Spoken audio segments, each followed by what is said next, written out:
Na verdade, a noite para mim ela é um campo de possibilidades. Assim, o dia é o tempo da produção. Então, grande parte das pessoas está performando um papel, né?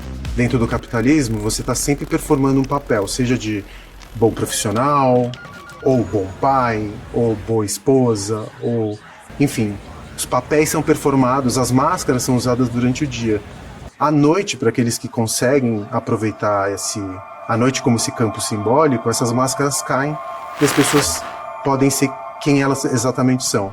Ao longo da minha vida, vi várias pessoas que, por exemplo, eram funcionárias ou burocratas do Detran durante o dia e que à noite viravam drag queens, ou que eram professoras de inglês durante o dia e que à noite viravam hostess. Então, para mim, esse lugar da noite é o lugar da verdade. Olá, meu nome é Facundo Guerra e eu vou falar um pouco sobre noite, identidade e submundo. Eu acho que quando a gente está falando de noite, a gente está falando de ser, uma das coisas mais importantes na nossa busca e que começa muito cedo na nossa vida é uma busca por uma identidade. Então, eu vindo de uma família de classe média baixa, o grande valor era a educação. Eu, como sou argentino, quando eu vim aqui para o Brasil, filho e neto de comunistas, meu irmão e minha irmã foram estudar em Cuba, era a educação que me permitiria mudar de classe social. Então eu estudava com bolsa, estudei nas melhores instituições de ensino aqui de São Paulo, fiz engenharia e comecei a trabalhar como burocrata, trabalhava como executivo no marketing, vendas e tudo mais. A Argentina estava ficando cada vez mais distante e aí eu comecei a me entender como paulistano. E que a partir dessa identidade de paulistano, eu comecei a criar uma aderência. São Paulo é uma cidade muito particular, acho que é uma das cidades mais únicas que a gente tem no mundo, né? Para mim é um segredo que nunca foi contado direito. São Paulo é feita para paulistanos, então é muito difícil você encontrar um gringo aqui. O turismo em São Paulo é um turismo basicamente voltado para negócios. E aos 30 anos aconteceu uma fratura na minha vida. Eu trabalhava com internet na American Online e fui demitido.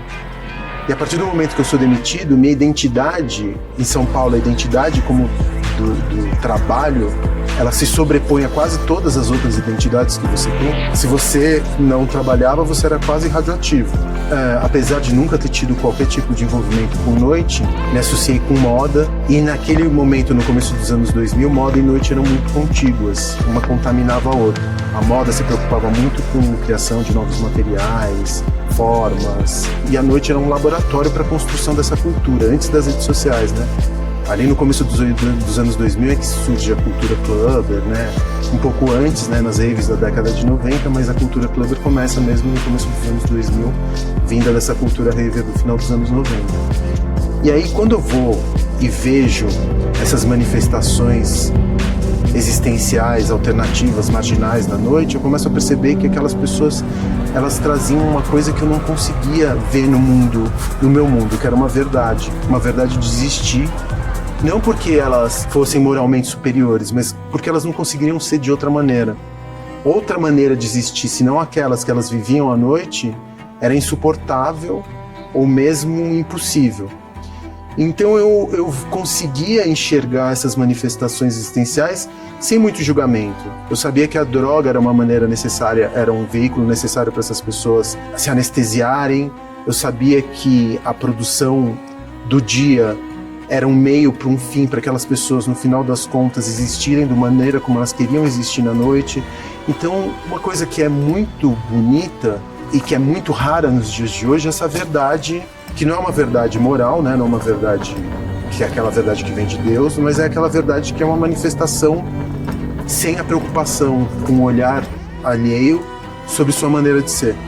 E aí eu vi gente que era muito oprimida durante o dia, o office boy, a secretária, o proletário, a professora de educação física, a professora de inglês, o policial, virarem drag queens, DJs, hostess, celebridades de pista, dançarinos, promoters.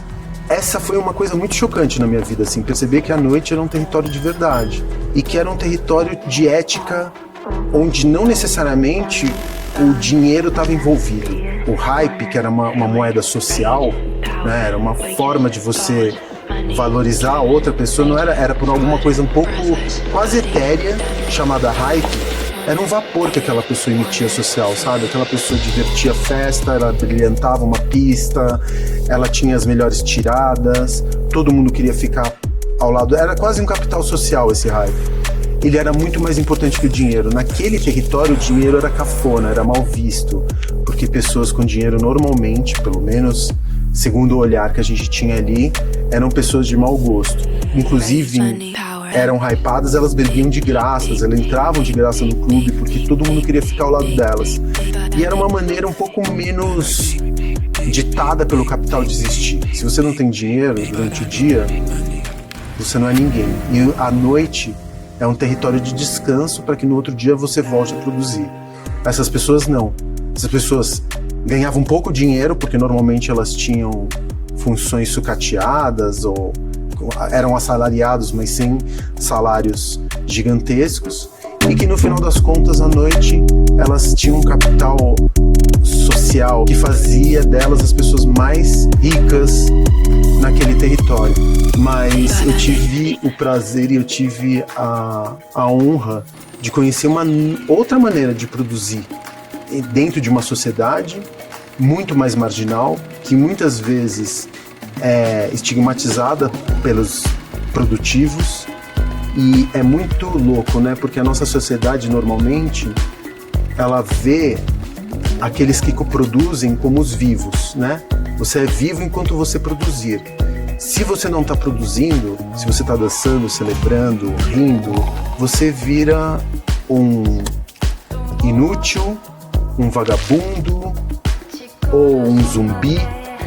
E é esse olhar, o nosso olhar sobre o valor de um humano é muito pautado pela capacidade que ele tem de produzir capital. Quanto menos capital você produz, menos valoroso você é, segundo o olhar social, né? Segundo o olhar do outro. E à noite isso é completamente diferente. Essas pessoas, as desajustadas, as loucas, as marginais, aquelas que produzem entretenimento, aquelas que não conseguem sobreviver durante o dia porque esse dia, essa produção é neurotizante, essas pessoas são as pessoas mais interessantes que eu conheci ao longo da vida.